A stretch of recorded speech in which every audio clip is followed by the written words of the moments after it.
महाराष्ट्र एक भाषावार प्रांत। भाग 1 भाषावार प्रांतों के निर्माण की समस्या। तो हेलो फ्रेंड्स, कैसे हो आप सब लोग। उम्मीद करती हूँ सभी लोग अच्छे होंगे। तो फ्रेंड्स, भाषा के आधार पर प्रांतों के पुनर्गठन के सवाल से न केवल दलीय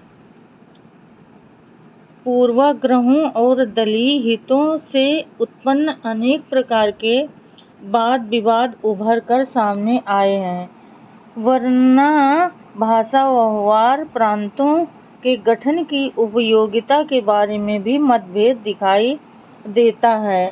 वाद विवाद के मुख्य मुद्दों में ये बातें सम्मिलित हैं। परस्पर सटे हुए इलाकों के बारे में दावे या प्रतिदावे संबंधी दो पड़ोसी प्रांतों के बीच झगड़े तथा इन इलाकों को किसी प्रांत में सम्मिलित करने संबंधी शर्तें।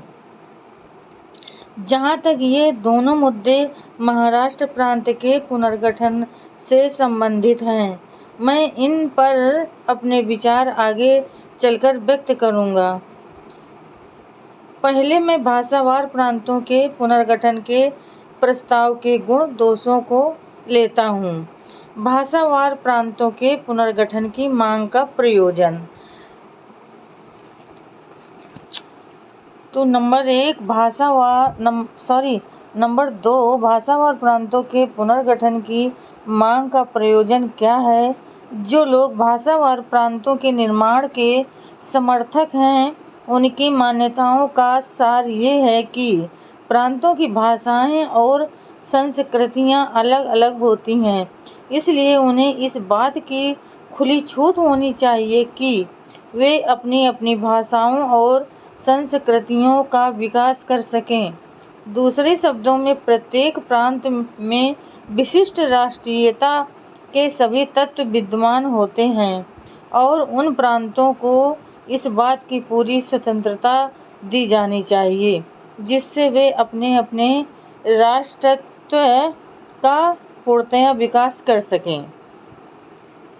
भाषावार प्रांतों के निर्माण से उत्पन्न होने वाली कठिनाइयाँ। नंबर 3, इस प्रकार के भाषावार प्रांतों के निर्माण के प्रश्न पर विचार करते समय यदि इस तथ्य को नज़रअंदाज कर दिया जाता है कि भावी भारत सरकार का ढांचा द्विरूपी होगा, तो ऐसा करना अदूरदर्शितापूर्ण होगा। द्विरूपी ढांचा इस प्रकार होगा: का केंद्र सरकार और खा अनेक प्रांतीय सरकारें, जो अपने अपने विधायी, कार्यपालक और प्रशासनिक प्रक्रियाओं के निर्वाह में जटिल रूप से मिश्रित और परस्पर संबंधित होंगी। इसलिए भाषावार प्रांतों के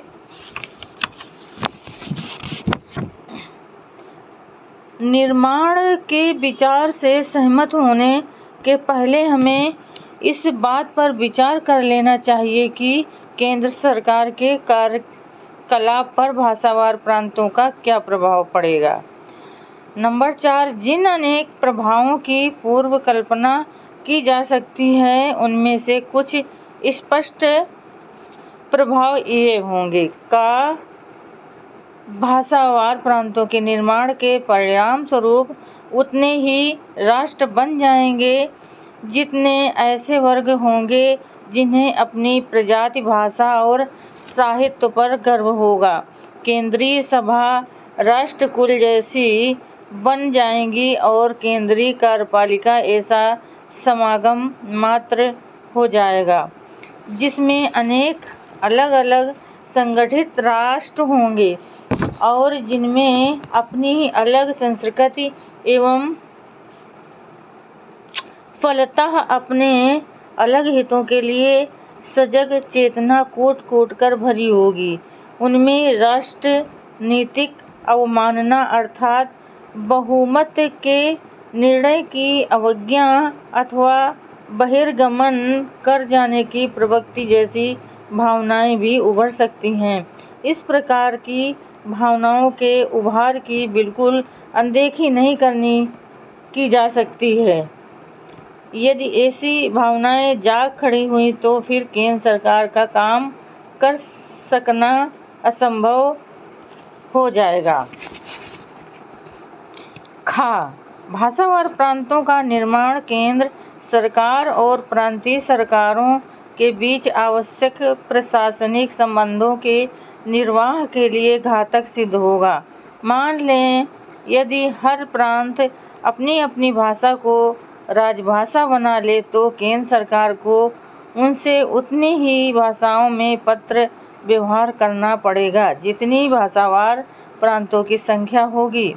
इसे एक असंभव काम माना जाना चाहिए। भाषावार प्रांतों के गठन में से सरकारी कामकाज में किस तरह का भयानक गतिरोध उत्पन्न हो जाएगा, इसका अनुमान न्यायपालिका पर उसके होने वाले प्रभाव की कल्पना से ही किया जा सकता है। नए तंत्र के अनुसार प्रत्येक प्रांत में एक उच्च न्यायालय होगा और नीचे कई अधीनस्थ न्यायालय होंगे। इन सभी उच्च न्यायालयों के ऊपर उच्चतम न्यायालय होगा जिसे इन उच्च न्यायालयों के निर्णयों के खिलाफ की गई अपीलों की सुनवाई का अधिकार होगा। भाषावार प्रांतों के बन जाने पर प्रत्येक प्रांत के उच्च न्यायालय सहित सभी न्यायालय अपनी अपनी कार्यवाही प्रांतीय भाषा में संचालित करेंगे। किसी उच्च न्यायालय की गलती को सुधरवाने के लिए जब कोई उच्चतम न्यायालय की शरण में जाएगा तो ऐसी स्थिति में उच्चतम न्यायालय क्या करेगा?